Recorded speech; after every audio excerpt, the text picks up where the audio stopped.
This is Including You, the new series from Lead at Any Level. Including You features stories from chief diversity officers and other executives who are creating inclusive cultures in their organizations. Our goal is to show what's working in companies just like yours, to give you the tools you need to keep pushing for progress in your own workplace. We want to create belonging and opportunity for everyone, including you. And now here's your host, Amy C. Waninger.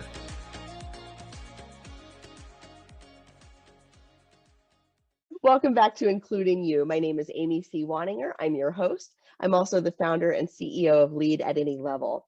My guest today is Chris Smith. Chris is a senior advisor for diversity, equity, inclusion, and belonging, or DEIB, with the Building People, which provides innovative solutions that integrate technologies, buildings, and people through strategic thought leadership and expertise. That's a mouthful. This Virginia-based company employs about 175 people and serves the federal government. Chris, welcome to the show. Thank you. Thank you for having me. Pleasure to be here. Likewise, I am so happy to meet you and chat with you about this, because as I was looking up what your company did, I had all sorts of questions, and I'm sure my viewers and listeners are going to have some of the same questions. So I'm curious, first of all, what is the intersection of buildings, technology, and people? And how does that lead to work in the diversity, equity, inclusion, and belonging space for you? Quite simply, Amy, it comes into what we call EEJ, or environmental energy justice. Environmental justice looks at the fair treatment and meaningful involvement of people regardless of how they identify, income, with respect to the development and implementation of environmental laws, regulations, and the like. So let's think about Flint, Michigan, for example. That was an environmental justice fallacy. So that's what it really looks at when it comes to that type of things. In our buildings, in our piping, or how we're maintaining our systems, are we making sure that all communities have fair access and equal access to the safest and most healthy buildings or resources? And also, do we have access in the voice in the decision-making policies and processes for a healthy environment? And the same goes for energy. We look at communities who don't have access to the future of renewable energy when it comes to solar energy and the like. And these are usually frontline communities that always have been disproportionately carrying the burden of harm from the exploitation of natural resources, economic disinvestment, underinvestment, or just all around disenfranchisement. And as a result, and this is a great linker, is that because they have these particular energy and environmental particularities and this disenfranchisement, let's say a disaster hits, they have less resources or less access to resources that could be life-saving. So it goes everything from making sure that you can have drinkable water, you have access to clean water, that you have access to a consistent power grid, or that you're not being poisoned by some old power grid that is now dysfunctional, or an old rotting factory that is now spreading pollutants into the water and the air. So it goes into that. So before you answered that question, I thought, wow, this is a really niche thing. And then when you answered it, I'm like, this is huge. How are they doing this with just 175 people? So thank you for kind of taking the blinders off for me so that I can see the scope of the work that you're engaged in. This is huge, because we're talking not only, I'm just thinking about all of the news stories that I've seen and all of the experiences that I've heard, things like climate change, and how it's disproportionately affecting people based on economics, race, geography. Our crumbling infrastructure, of course, is largely dependent on economic access and economic factors in the communities. And of course, there are all sorts of disparities there. Excuse me, we're seeing, at the time of this recording, we're waiting on some rulings from the Supreme Court about the EPA and administrative oversight responsibilities from the administration and what's possible and feasible.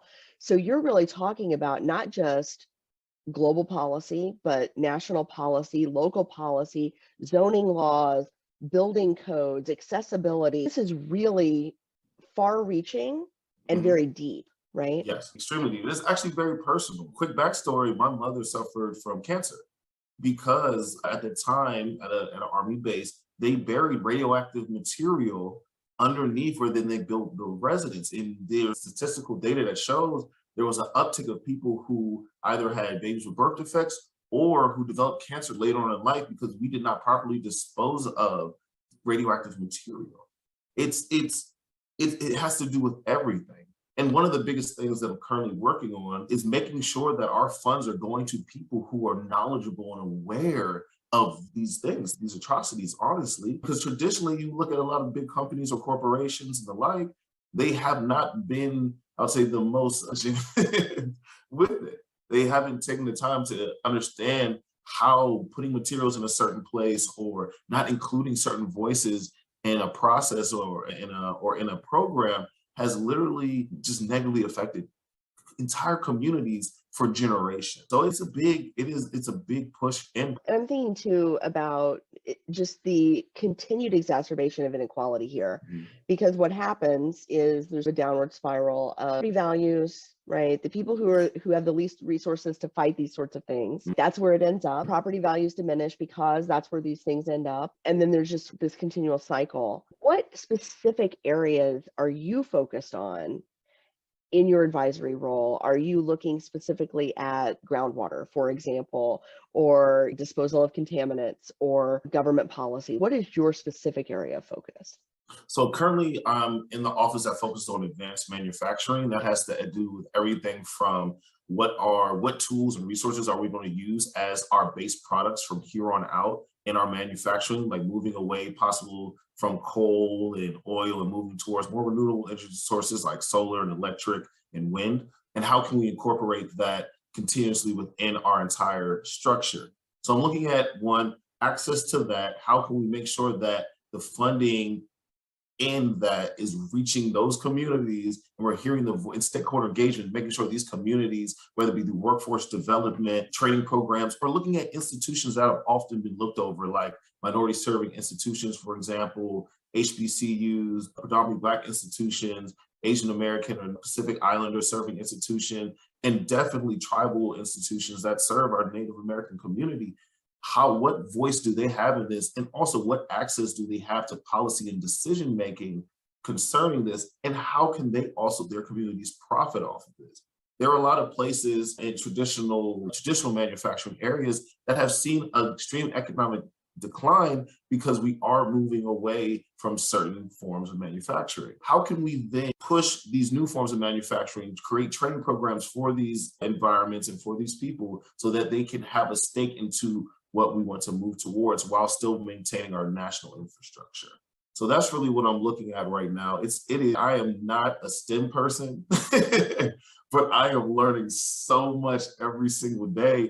And it took the blinders off me my first day when I'm reading these documents. I'm like, wow, this has far-reaching implications from the granular nuances to the huge policy levels. And we have to make sure that it's not just, and a lot of advisors and we talk about this all the time, that it's not just our voices being heard. Our goal is to make sure, one, that diversity, equity, inclusion, belonging, and accessibility is something that we think about day to day in our positions, regardless if that's your specialty. We have to make this a systemic thing. We have to systematically put it into everything that we do. And two, we have to find ways to make it longevitous. So if an administration changes or if something else changes, these things can still be followed through.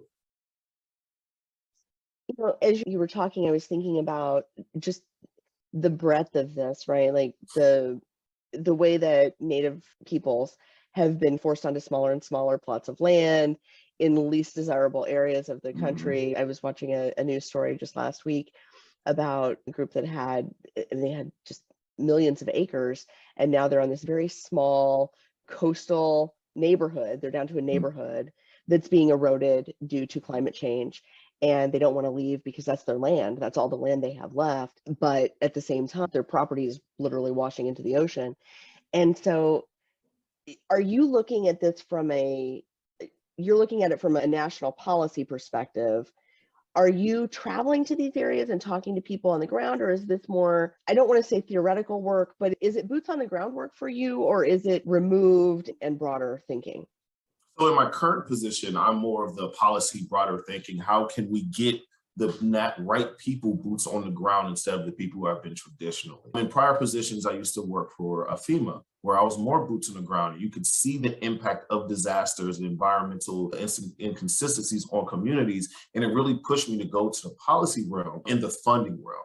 We particularly live in a nation where money is everything. And if we're going to make changes, we have to put money where our mouth is, and as the saying says. So I'm more focused on, hey, we have this particular organization or this manufacturing company that has a very good reputation with not only serving the communities correctly, but making sure that any damage that they do, that they find ways to fix it, or they compensate, or they just have policies and procedures in place where they don't do that damage anymore. Or looking at, well, if we're going to try to build these type of pipelines, if we're going to try to build this, how can we make sure we avoid certain lands? How can we, so on and so forth? And what people can we bring in to advise us to do that? I want to know where the money's going, because that's what matters. And that's what gets the boots on the ground, the resources that they need. And I need to make sure that the way that we allocate these funds is equitable. Make sure there is an implicit bias in it. And if there is, what checks are we putting to make sure that implicit bias doesn't keep the same cycle going over and over again? I want to know what we're doing on where are these billions and trillions of dollars going? And are we doing something different with them? And if we're not, we need to. So where does the accountability come in for that? Because a lot of times I think the perception of the public is that the people who give the most money to government get the most money from government. So where are you seeing the accountability for the change? Okay, so because we're currently contracted to the Department of Energy, currently it's in the mandation of diversity, equity, and inclusion plans into proposals that look for funding. We're looking at metrics that have to be given from these organizations or fundees that in order to maintain this contract, you have to give these certain metrics. How much power is going to go to these? For example, if you're going to refurbish a grid, how much power is going to make sure it's going to disadvantaged communities, and is that fixed part of that? If you're going to do this complete solar or wind project where you're trying to replace pieces of things with solar or wind, you have to tell us how this is going to benefit in a specific and measurable way that we can hold you accountable on how it's going to do this. And it's still in its beginning phases, because STEM has traditionally been an area that has been very extremely disproportionately heavy towards a certain demographic and a certain gender. So looking at not changing the makeup of the people who make the decisions so that these things can happen, having accountable metrics that they have to report back in order to continue to get funding or in order to continue to contract with us at all, but also how we review these type of applications for these large multi-million-dollar projects. Again, implicit bias is huge. If you know that you have a university, a Harvard University or University of Michigan, who are these huge research institutions that often have and historically have had the backing from the government from the beginning, from its inception, to have these resources, as opposed to North Carolina A&T, or who has an extremely great STEM program, but has not been backed in the same manner, looking at getting rid of on their applications those names and just looking at their ability and leveling the playing field. So voices that aren't often in power or aren't often utilizing these massive amounts of funds to make an impact can. So it's making sure from the top end that we are having who we need to have, that the people who are making decisions are diverse. And it's a slow process, but it's a necessary. So as you're working from the top down, from national policy on down, I'm thinking about everyday people in the US. What can we do to help promote equity in economic justice and environmental justice? What can everyday people do to help further your mission? I'll say the first thing you can do is, one, pay attention. There are so many organizations and communities that try to reach out to communities and get little feedback. If you want your voice to be heard, you have to talk, you have to respond, you have to be willing to engage. And also, and I think with an engagement, you have to understand that this thing is a huge process. In this engagement, the policy decisions that we're making now, we're not going to see the effects and changes of these for maybe 20 to 50 years, because it takes changing an entire infrastructure in an entire environment, rebuilding itself in order for these changes to happen. And so that was it. Be patient and engage. Second of all, when you're being patient and engaged, do the little things and take the opportunities that you all can every single day to be a part of that change. There are, even if that's generational differences, if you're an older individual and you're so used to things, like you're so used to manufacturing happening this way, there are job programs out there that we're putting out particularly for that demographic that will allow you to work if you still want to work. Take advantage of those situations. We have to get out of our own stubbornness sometimes and be willing to take advantage of the situation and do that. As well, when it comes to other demographics, be willing, just be open to change and be open to learning new things so that we can move forward. Because one of the biggest issues we're dealing with right now is how are we going to physically maintain this infrastructure? How many knowledgeable technical hands do we have, and where are we going to get them? How are we going to train them? How are we going to make these type of jobs interesting to people? Like for me, am I going to be the person that hoists myself up 100 feet in the air to fix a bolt on a windmill? No. But I want to make sure that if policy isn't your thing, if accounting isn't your thing, if college isn't your thing, you have a job that is not only important, but necessary for the furtherment of the country and our own health and well-being. So it's like we have to buy into the system to get from the system a little. And there's always improvements. We're still human. We're going to have our bits of corruption. We're going to do it. I always encourage people to name a civilization that has it. That's fair. That's fair. And you bring up an interesting point. We've talked on this show, and I've talked in some other programs that I've done with folks about how the trades have been neglected for so long as a viable career option, as a good path to middle class work. And partially because of that, the demand for trades has gone up, compensation for people in the trades has gone up. And so it's even more true now maybe than it used to be, that these are paths to jobs that are family sustaining, that are broadly needed, that are constantly hiring. And what I'm hearing from you is not only is all of that true, but it's also how we future-proof our nation. Yes. Yes, we need the sectors of people. First and foremost, we need to protect those sectors of people, and we need to change our messaging around the trades. I remember growing up, I spoke to so many people, and we had a trade school that some people who were in high school that would go to a trade school, and they were always looked down upon. And I'm like, why? This person could come out, be a construction worker at 18 and be making at least $70,000 more than I am while I'm a freshman in college and building up a career. But it's the perception and mentality that we have around the blue collar work, that it's less than, that it's not as important, when really it's the backbone of the entire nation. And without it, we can fall. I could read a book all day, but if I don't know how to put a solar panel together, we might be screwed. It's like, it's needed. And we need to change our messaging. We want to make sure that these people have support, and that in our economy and our laws and our policies, that we're supporting this social economic class, or this labor class, so that they know that they are an important part. Give them a voice, give them rights, give all of them the same consideration and importance that we give tech billionaires. Because honestly, when it comes to critical materials, if these people don't make the critical materials or have the proper manufacturing mechanisms, there's no computers. And we've seen that. We've seen that in this country in the last 2 years, where we've run out of things, or we have things that we can't get because we can't get them from point A to point B because there aren't people to transport. Exactly. Or the bridges don't work. Right. The bridges have crumbled. And so you've got somebody who, you had everybody to make the thing and you had the people to transport the thing, but the bridge crumbled. So now they can't get from point A to point B.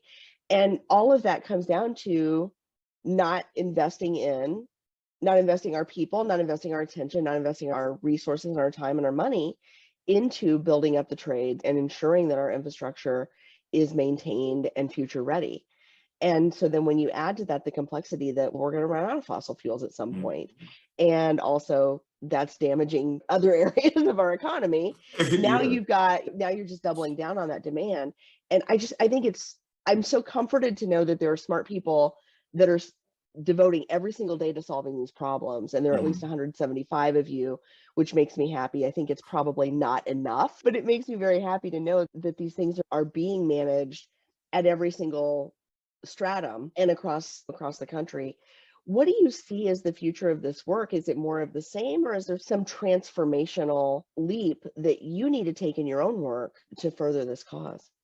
And it's going to sound crazy to say, the next step in my work is where I'm not needed anymore, because everything is already normalized and standardized and built into our. I hope for the day that I'm unemployed because I'm not needed, not because I'm not wanted, because I'm not needed. When I can walk into a room and I can already hear key bits and pieces of conversations that are already like, we need to think about this community when we do this, or how are we not reaching this community, or do we have the proper stakeholder engagement? Are we making sure our funding is going to the right places? How diverse are our workforce? Why is everybody in charge look homogenous? What's going on? Like, where this is the norm. The next step for me is where I'm no longer necessary. And then I can do something else. But it's getting to that place. And now the next immediate step is making sure that we have processes and procedures in line that can be standardized and can be institutionalized, that automatically have big checks and balances to make sure that we're taking care of the most disadvantaged communities, or the communities that aren't involved in the processes or in the policy making, or don't have a voice in the way that they should. Because it starts from there. And then we can work on the technical aspects. We can figure that stuff out, but we need the voices. We need a more diverse group of people working in the energy field, in all the STEM fields, and we need that in order for it to be heard. It's somewhat difficult being, it seems like, the lone voice in the wilderness. I need more. Yeah. I need more. Yeah. Together, I think that's so important, right? It takes all of us together, and everybody can focus on their piece, but we all need to focus on our piece in solidarity with one another. Exactly. Because everything needs attention. There are times when you look around and you think, oh my God, everything's broke. Everything's just broken. Sometimes I can't be everywhere. You don't have to be everywhere. Exactly. Do your thing, travel in your lane, but look around sometimes and say, hey, let's work together on this. Let's partner on this. Let's collaborate. Let's build a coalition. As I'm doing my work, how do I think about how that impacts your work? Exactly. And start to really internalize these messages and systematize these overlaps, so that as we connect with one another, we remember to carry that voice forward in our work, wherever that work ends up. And I'll definitely say, make that voice something that's very critical in the beginning education around science, technology, and engineering and mechanics. That there should be particular classes, or not even just individual classes, it should be integrated into every subject. Every class you take, there should be an element of it in there saying, okay, this is how we look at this. This is how we look at that. So on and so forth. This is what it means to society with this. So that when we have people who are going to be the decision makers, who are going to be applicants, who are for different opportunities, who are going to be the people who build and create the technology of the future for us, that they have it in mind. And it has to become ingrained in our society that this is necessary. It's very sad that we have to have people that specialize in diversity, equity, inclusion, belonging, and accessibility. It is. The more I think about it, it's disconcerting that this is actually a thing that has to be, because it's not just normal. But until that thing happens, I'm here. Yeah, I think the good news is you've got job security. The bad news is you've got job security. Chris, this has been such an enlightening conversation. Again, I am so glad that you are you and doing the work that you're doing, and that there are good, practiced, expert hands at the wheel of this, because it is so sorely needed.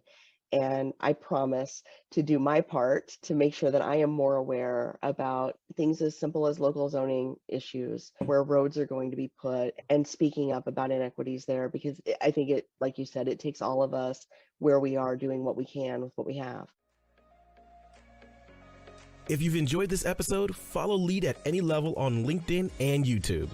Then join us for Including You video simulcast every Thursday at noon Eastern. Including You can also be enjoyed each week as part of the Living Corporate audio podcast series. available on all major podcast platforms. Learn more at living-corporate.com. Including You is brought to you in part by Lead at Any Level, a boutique training and consulting firm improving employee engagement and retention for companies that promote from within. Lead at Any Level. Leaders can be anywhere and should be everywhere. Learn more at leadatanylevel.com. Lead at Any Level and its logo are registered trademarks of Lead at Any Level LLC. The views and opinions of guests on our show do not necessarily reflect the positions of Lead at Any Level, Living Corporate, or the sponsors of Including You. That's it for this week's episode of Including You. Join me next week when my guest will be Vanessa Nazario for Memorial